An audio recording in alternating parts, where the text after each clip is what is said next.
banyak investor saham sering melewatkan peluang besar hanya karena sebuah perusahaan tidak populer di media sosial. Mari kita bedah salah satu emiten perbankan yang memiliki neraca sangat kuat, namun dijual dengan harga diskon besar di pasar modal, yaitu Bank China Construction Bank Indonesia atau BCOR. Bank China Construction Bank Indonesia merupakan perusahaan jasa perbankan komersial devisa yang berfokus pada pembiayaan segmen korporasi, komersial, retail, dan infrastruktur. Modal bisnis utama perusahaan ini adalah menghimpun dana dari masyarakat melalui produk, tabungan, giro, serta deposito, lalu menyalurkannya kembali dalam bentuk kredit. Sumber pendapatan utamanya berasal dari pendapatan bunga bersih dari selisih bunga, kredit dan biaya dana, serta pendapatan non-bunga dari jasa transaksi perbankan.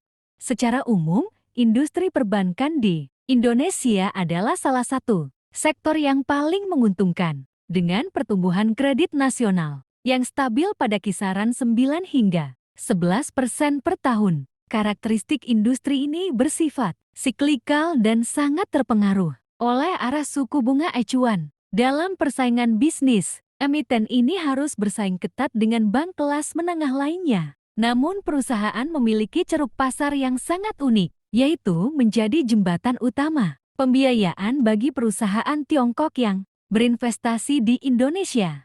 Melihat kinerja keuangannya, tren pertumbuhan pendapatan bunga perusahaan relatif stabil. Laba bersih tercatat mengalami pemulihan yang sangat signifikan pada laporan keuangan tahun 2025, yakni mencapai 301,94 miliar rupiah. Performa kinerja pada pertengahan tahun 2026 juga tetap konsisten dengan raihan laba 158,2 miliar rupiah. Nilai laba per saham memang berada pada level rendah, yaitu di kisaran 4 hingga 8 rupiah per lembar, serta rasio margin bunga bersih berada pada tingkatan moderat bawah yaitu 3 hingga 3,5% karena tertekan tingginya porsi deposito. Meskipun tingkat profitabilitas atas ekuitas tergolong rendah, kualitas neraca keuangan perusahaan ini berada pada tingkatan yang sangat kokoh. Likuiditas kas sangat melimpah dan rasio kecukupan modal berada di atas 25%, jauh melebihi batas minimum regulasi. Rasio kredit bermasalah juga terjaga dengan sangat baik di bawah 5%. Peringkat kredit korporasi yang diraih adalah IDA dengan prospek stabil dari Pevindo, yang membuktikan bahwa risiko gagal bayar perusahaan sangatlah minimal. Dari sisi kualitas bisnis, keunggulan utama perusahaan terletak pada saluran distribusi yang terhubung langsung dengan jaringan global induk usahanya. Namun, perusahaan tidak memiliki daya saing yang kuat pada sektor retail domestik karena biaya dana yang relatif mahal serta belum memiliki jaringan pembayaran retail yang besar. Bisnis ini sangat bergantung pada stabilitas arus investasi korporasi dan kondisi ekonomi makro. Mengenai manajemen perusahaan, alokasi modal dan tata kelola dijalankan secara profesional serta sangat konservatif di bawah pengawasan ketat grup induk. Manajemen fokus memperkuat modal inti dan menjaga kesehatan kualitas aset ketimbang membagikan dividen yang agresif. Adanya kepemilikan saham oleh jajaran direksi lokal pada harga Rp66 per lembar saham menunjukkan adanya keselarasan kepentingan antara manajemen dan pemegang saham publik. Sisi paling menarik dari emiten ini terletak pada analisis valuasinya dengan total ekuitas sekitar Rp6,2 triliun dan jumlah saham beredar sekitar 37,9 miliar lembar. Nilai buku per saham berada di kisaran Rp163 hingga Rp165.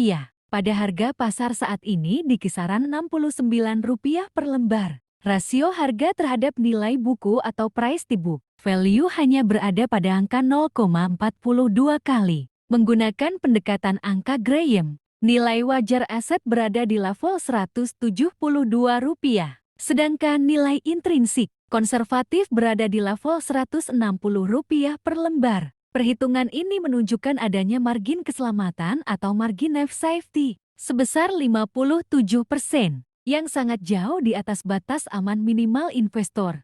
Katalis positif yang berpotensi mendorong kenaikan kinerja di masa depan, antara lain adalah konsistensi pemulihan laba bersih, peningkatan kerjasama pembiayaan proyek infrastruktur, serta potensi aksi korporasi jangka panjang seperti penawaran tender oleh pemegang saham pengendali. Sebaliknya, risiko utama yang perlu dicermati adalah potensi kenaikan suku bunga yang membengkakkan biaya dana, risiko kredit macet dari debitur korporasi besar, serta rendahnya likuiditas perdagangan saham di pasar reguler. Sebagai seorang deep value investor, saya melihat emiten ini seperti sebuah harta karun yang tersembunyi berdasarkan kriteria kuantitatif Benjamin Graham. Perusahaan ini didukung penuh oleh China Construction Bank Corporation yang merupakan salah satu bank terbesar di dunia, sehingga risiko kebangkrutan secara sistemik dapat dikatakan hampir tidak ada. Namun secara operasional, tingkat pengembalian ekuitas yang di bawah 6% membuat saham ini kurang menarik bagi investor yang mencari pertumbuhan bisnis berkecepatan tinggi.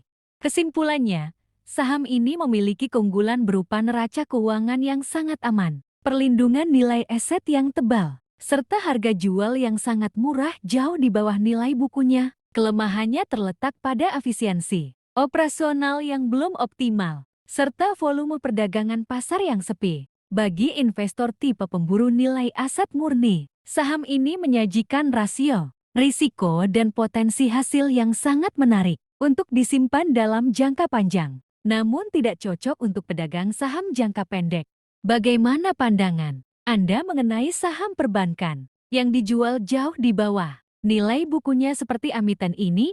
Apakah Anda tertarik mengoleksi saham tipe deep value untuk portofolio jangka panjang Anda? Tuliskan pendapat Anda di kolom komentar, dan pastikan untuk terus mengikuti analisis saham objektif berikutnya.